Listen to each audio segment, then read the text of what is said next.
coup de gueule, coup de cœur. C'est cela, hein, Michel. Oui, Jean-Pierre. ça résume tout à fait ce qu'est Jean-Pierre.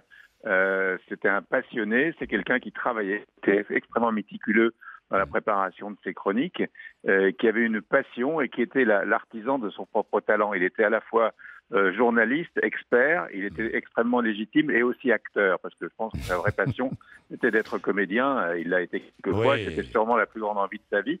Et donc il a exercé ce talent en étant chroniqueur exceptionnel. Il était sans équivalent et il a fait un métier qui s'appelle Jean-Pierre Coff, car il n'y en a pas d'autres qui comme lui. Et il a démarré à Je me Canal+. souviens quand vous avez démarré ensemble. Oui, tout à fait.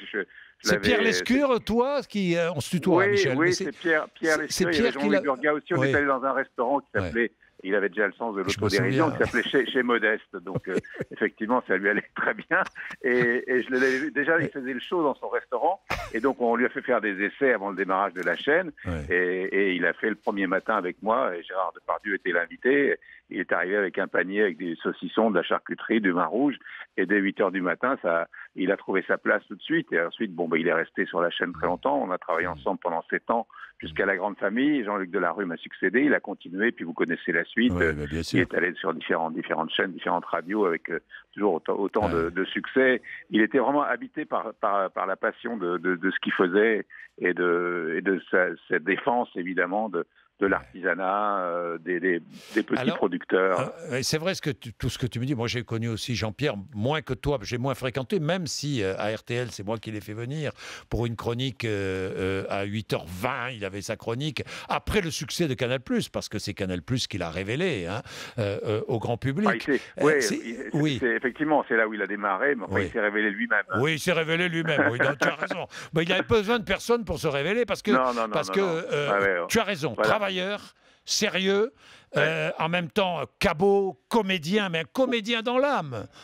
Mais du matin au soir, même hors antenne, il était comédien tout le temps. Il jouait beaucoup, il poussait le bouchon assez loin, parfois un peu trop, et il aimait la blague. Bon, moi j'ai des souvenirs Il était rude parfois. Il y avait d'abord un sentiment de tristesse. Moi j'ai appris sa mort hier, pendant le match, j'étais au Stade de France, et donc d'abord beaucoup de tristesse, et ensuite, mais immédiatement arrivent des images joyeuses, quoi, de plaisir, de chroniques qui n'en finissaient pas parce qu'on partait en vrille de temps en temps, que ce soit sur les asperges, les casseroles, les poireaux, tout ce qui prêtait un petit peu au quiproquo. Donc là-dessus, il y allait pas mollo.